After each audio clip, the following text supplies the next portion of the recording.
Squeal, welcome to another week of riveting television. It's been a big news week in Melbourne. Stories of elephants stories of elephants going rampage through central Victoria, but there'll be more on that one.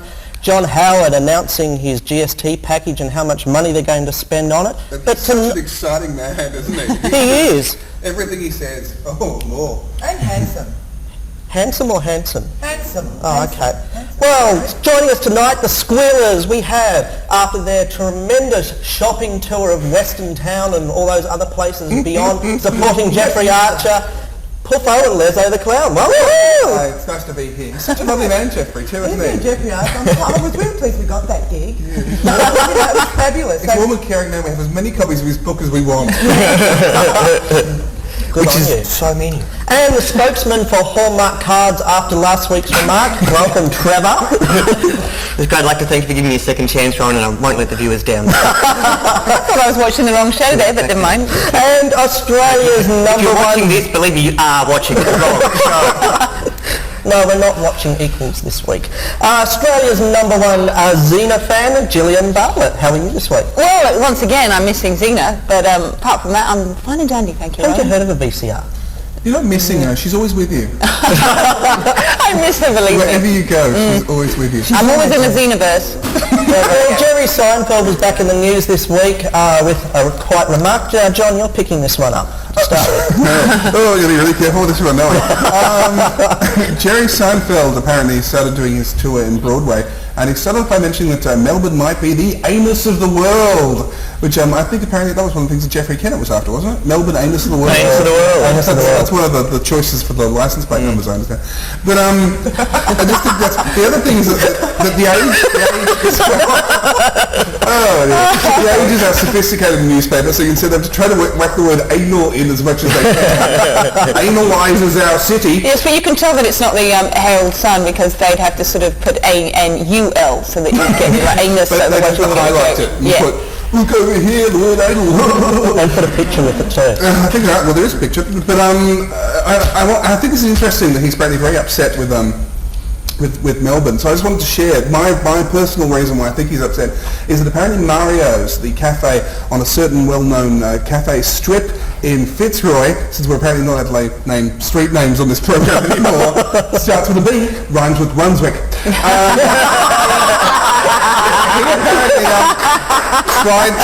Tried to book a table at Mario's. His people rang up and said, we want to book a table for Jerry. And they said, oh, I'm sorry, we don't book tables. They went, we want to book a table for Jerry, for Jerry Seinfeld. And I said, no, we don't book tables. And then the Hilton actually rang them up saying, how dare you not book a table for Jerry? And there was slagging match going on, and they did not book a table for Jerry Seinfeld, which means no matter how rich you are, they will be rude to you at Mario's. It's good to know that you have that consistency. Yeah.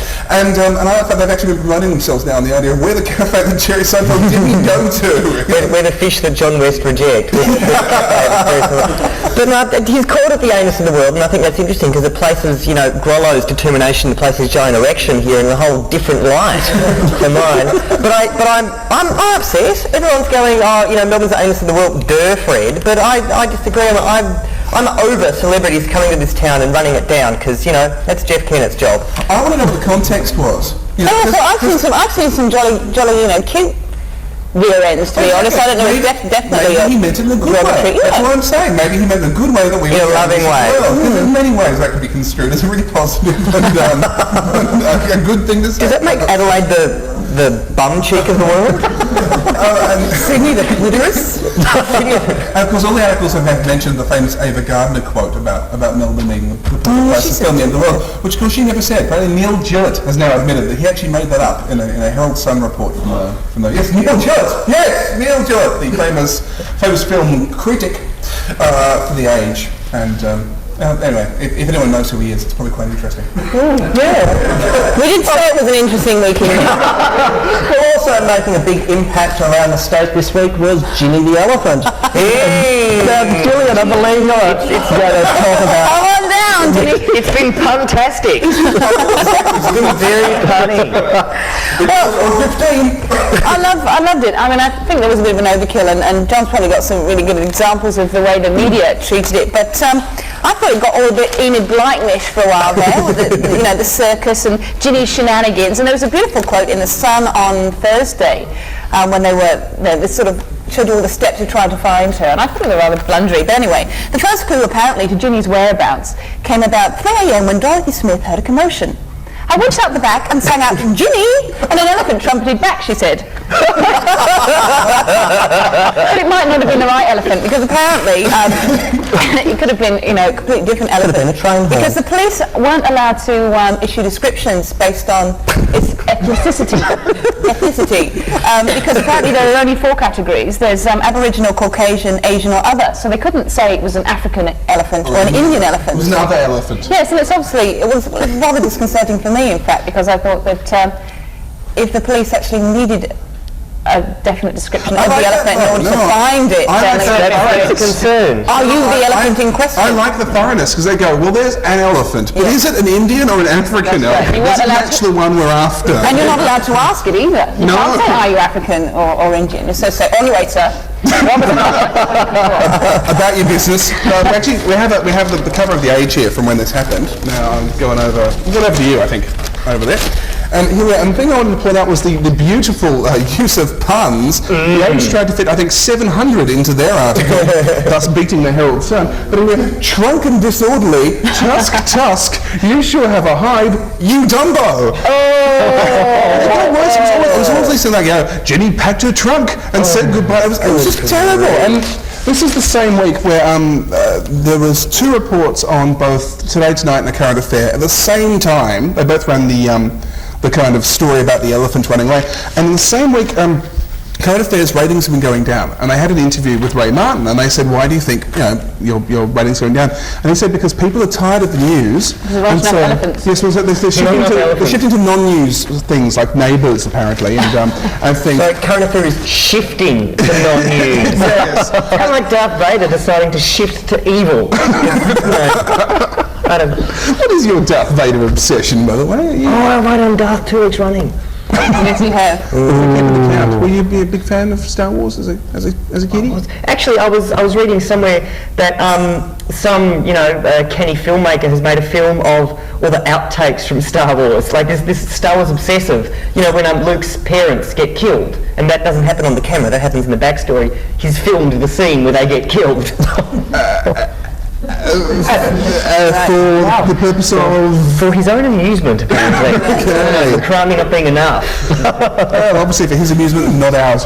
Not ours. So, Well, moving on from elephants, Poppy King has been in the news this week. it's Captain Smooth, aren't you? Yeah, I know, yeah. It's like when we went from clitoris last week to, speaking of clitorises, Jamie Lee Sky. I just think of elephants, Poppy King. I just think a little subtlety wouldn't go astray on this program. That's all I'm saying. I don't think the Freedmans would say that either. The Freeds. I have a picture of Poppy, and it's like every other picture of Poppy you've ever seen in your entire life. She never changes. I'm beginning to think she's a clone. There's hundreds of Poppies running around. But you can't tell what she's wearing. I mean, you can't tell whether she's wearing anger or jealousy, can you, in a black and white? But apparently she's in a bit of financial strife, and she's started a new range of lippies. She's got a new range of flavours, including poverty, humility, debt, hunger, and litigiousness.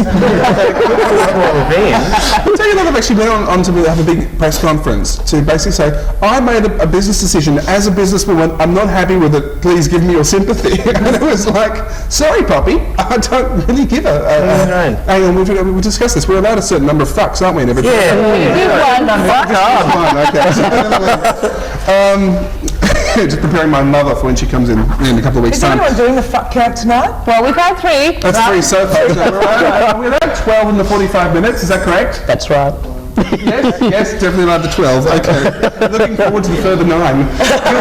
Do we get credit points if we, heal a sick child or something? Like if we say I'll give money to the Salvos, do we get to, Well, in fact, we say haven't motherfucker or something twice?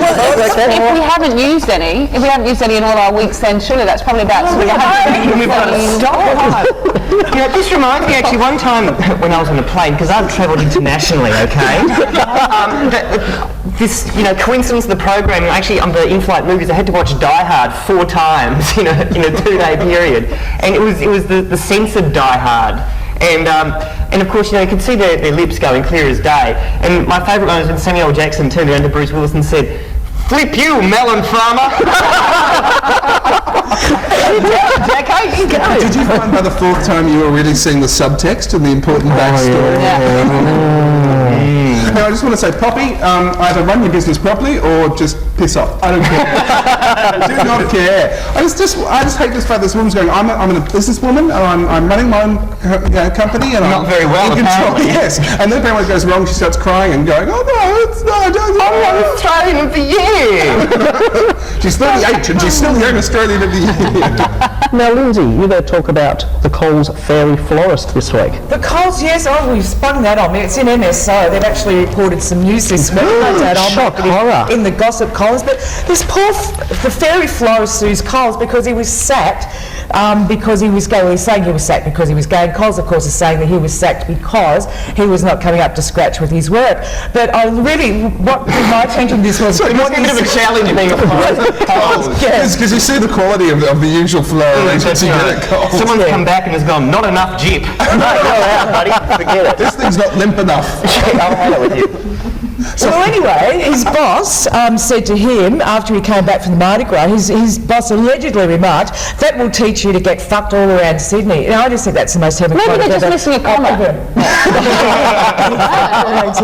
But anyway, since leaving Coles, Budridge has opened his old florist store, and I wish him every success. And see, as one door closes, another one opens. What's his name? So, his name was Butteridge. Oh, it's Chris, but it's Chris with a K. Chris Butteridge. It's very, are you being served really, isn't it? Chris Butteridge.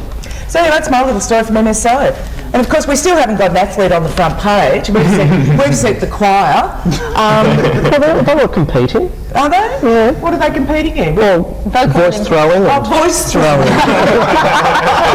I got my voice 500 yards ahead. It's like a huge mass Yelling version and screaming and... of that famous scene from West Side Story. They have just choirs just battling it out on the tough streets of It can get messy, can't it? It can get very messy. Had to do some serious drug testing. I saw the opening of the Gay Games on telly, and and it struck me that you got the Olympics coming up, and sure sometimes that's a bit vulgar, and you got kangaroos and bikes, whatever. But you got doves and peace and striving and great human endeavour. It's a beautiful thing. And it's a beautiful thing. You go to the Gay Games, and there are 2 dozen people in blue shorts singing "It's Raining Men." We'll do that shortly after the break.